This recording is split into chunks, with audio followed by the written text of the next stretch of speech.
열린교회 성도 여러분 안녕하세요. 8월 27일 매일 성경 묵상 함께 하겠습니다. 오늘 묵상할 말씀은 이사야 36장 1절에서 22절의 말씀입니다. 함께 읽겠습니다. 히스기야 왕 14년에 아수르 왕 사네립이 올라와서 유다의 모든 견고한 성읍을 쳐서 취하니라.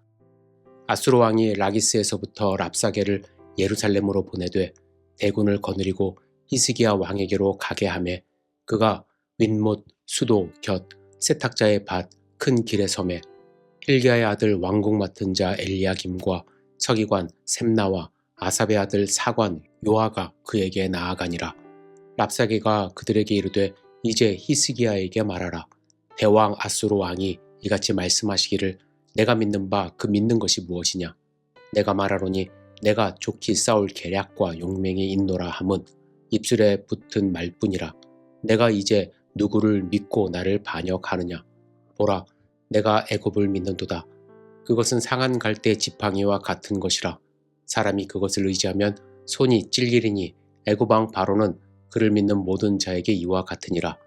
혹시 내가 내게 이르기를 우리는 우리 하나님 여호와를 신뢰하노라 하리라마는 그는 그의 산당과 제단을 히스기야가 제하여 버리고 유다와 예루살렘에 명령하기를 너희는 이 제단 앞에서만 예배하라 하던 그 신이 아니냐 하셨느니라.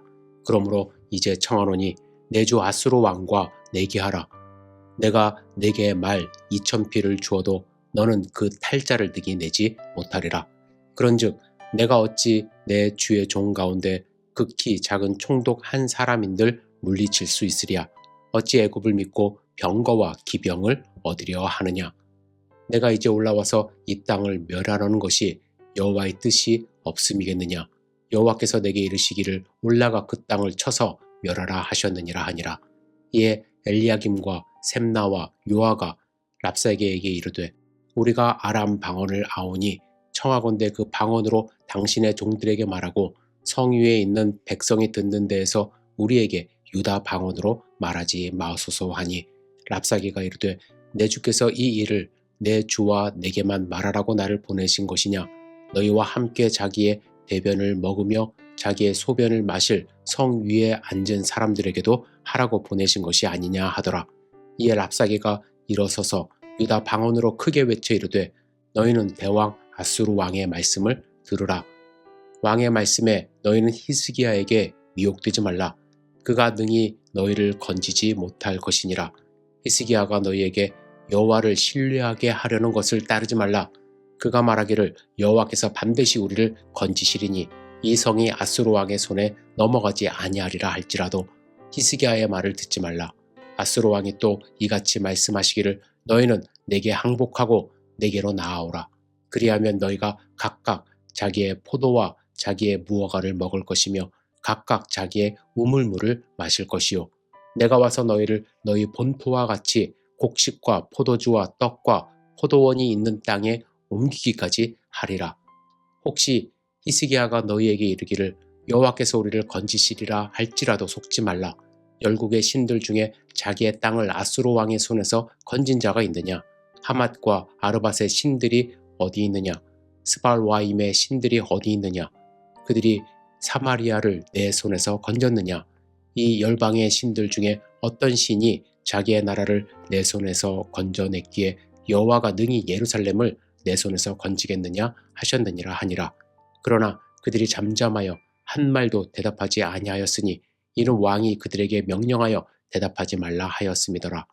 그때에 힐기야의 아들 왕궁 맡은 자 엘리야김과 서기관 셈나와 아삽의 아들 사관 요아가 자기의 옷을 찢고 히스기야에게 나아가서 랍사게의 말을 그에게 전하니라. 아멘. 오늘 우리가 함께 읽은 이사야 36장부터 시작해서 39장까지는 히스기야 왕 시대에 있었던 역사적인 사건을 다루고 있습니다. 이 본문의 내용은 열왕기하 18장 13절부터 20장 19절까지의 말씀과 거의 일치하는데 왜 이사야 선지자는 역사적인 사건을 여기서 기록했을까요? 이사야는 지금까지 하나님의 예언을 선포하는데 아수르와 관련된 내용을 담고 있었습니다. 그리고 40장부터는 바벨론과 관련된 내용의 예언을 선포합니다. 36장에서 39장에서 이사야는 이 두 제국과의 역사적 관계를 다시 조명함으로써 하나님의 말씀이 어떻게 연관되어 있는지를 설명하고자 하는 마음으로 역사적인 사건을 열왕기 기록에서 차용한 것은 아닌가 생각해 봅니다. 물론 열왕기하의 말씀과 완전히 일치하는 것은 아닙니다. 이사야서에서는 히스기야 왕의 초기 통치에 대한 기록이 빠져 있습니다. 하지만 병중에서 한 히스기야의 기록은 수록되어 있습니다. 이는 역사서와 선지서가 그 기록 목적이 다르다는 점을 보여주고 있는 것입니다. 우리는 36장의 말씀을 묵상하기 전에 히스기야 왕의 통치를 잠시 생각할 필요가 있습니다. 투란노 아카데미의 인터넷 자료에 의하면 히스기야가 취한 정책은 총체적이었다라고 기록하고 있습니다. 히스기야는 국내적으로 종교개혁을 추진하면서 국외적으로는 이방을 의존하지 않고 과감하고 본질적인 독립정책을 취했기 때문입니다. 히스기야는 아버지 아하스가 취한 정책과는 정반대의 노선을 걸었던 것입니다. 아하스는 자신에게 당장 어렵게 보이는 다메섹, 사마리아 연합군의 위협을 극복하기 위하여 아수르를 불러들인 것입니다. 이는 곰을 피하기 위하여 사자를 불러들인 셈입니다. 그래서 문제는 여기서 발생하죠. 다메섹과 사마리아가 아수르의 손에 망하자 유다는 바로 아수르와 국경을 접하게 된 것입니다. 아수르가 힘만 보태고 물러날 일이 없는 것이죠. 자연히 무거운 조공을 요구했고 결국 속국으로 살아야 하는 신세로 전락하게 된 것입니다. 이에 대해 히스기야는 이 관계를 정리하고 싶었습니다. 하지만 그의 생각대로 되진 않았습니다. 그는 왕에 오른 지 6년 만에 북이스라엘이 망하는 것을 직접 보게 되었고 아수르와 직접 대면하면서 외교적으로 독자적인 길을 걷는 것이 점점 더 어려워지게 됩니다. 아수르의 사네립은 말을 잘 듣지 않는 유다를 치기 위하여 히스기야 14년에 쳐들어왔고 결국 히스기야가 속죄를 하고 조공을 바침으로 위기를 잠시 넘겼지만 곧 다시 아수르는 대군을 이끌고 유다를 정복하기 위하여 쳐들어온 것입니다. 결과적으로 히스기야는 하나님을 의지하며 기도했고 하루아침에 여호와의 사자가 아수르 진영에서 군사 18만 5천 명을 치게 됩니다. 어떤 분들은 이 역사적인 사실에 대하여 어떻게 이런 일이 있을 수 있나요? 라고 의심하기도 하지만 여러분, 아수르가 예루살렘을 정복하지 못한 것 그 자체는 역사적인 사실로 결코 부인하지 못하는 일입니다. 이때 하나님의 역사가 일어난 것입니다. 이 같은 역사적인 배경을 알고서 오늘 본문을 읽어야 합니다. 오늘 본문 말씀은 히스기야 14년 때 그가 독자적인 노선을 걷고자 했을 때 아수르의 사네립이 쳐들어온 것을 배경을 하고 있습니다.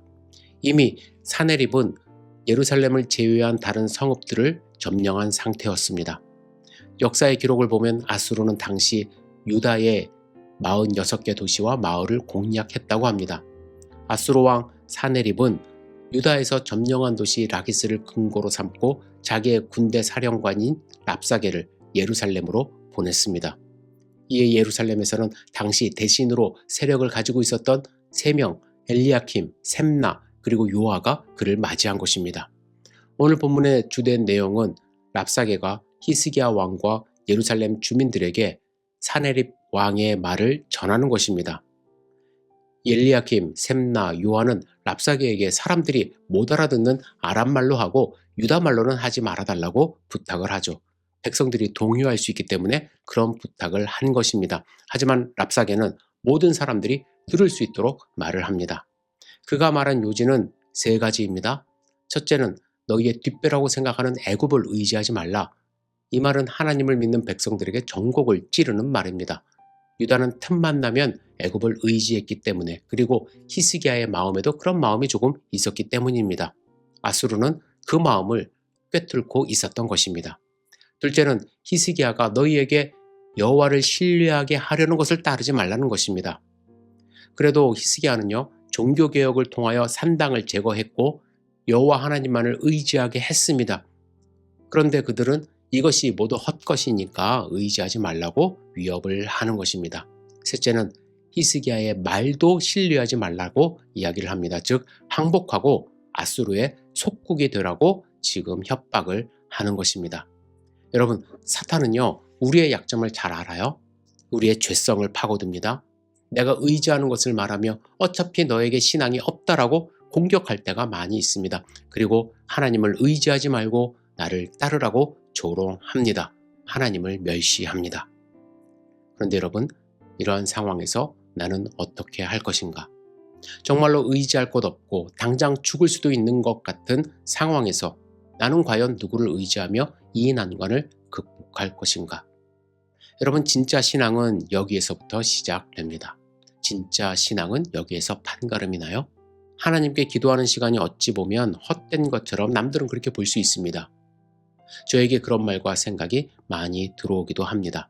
그래서 이 시간에 다른 것 하는 것이 낫지 않나? 사람을 만나는 것이 더 효과적인 것 아닌가? 여러 가지 생각이 들기도 하고 좌절도 들지만 결국 기도와 말씀으로 또한 돌아가야 함을 하나님 앞에서 고백할 수밖에 없습니다.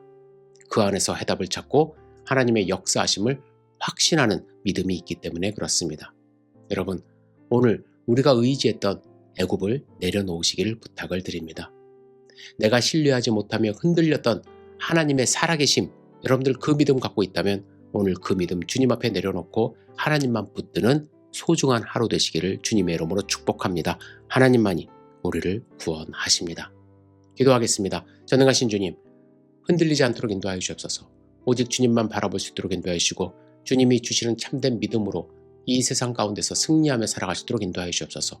우리의 믿음을 흔드는 어떠한 유혹에도 우리 넘어지지 않도록 붙들어 주시고 주님만 바라볼 수 있도록 인도하여 주시옵소서. 예수님의 이름으로 기도드렸사옵나이다. 아멘.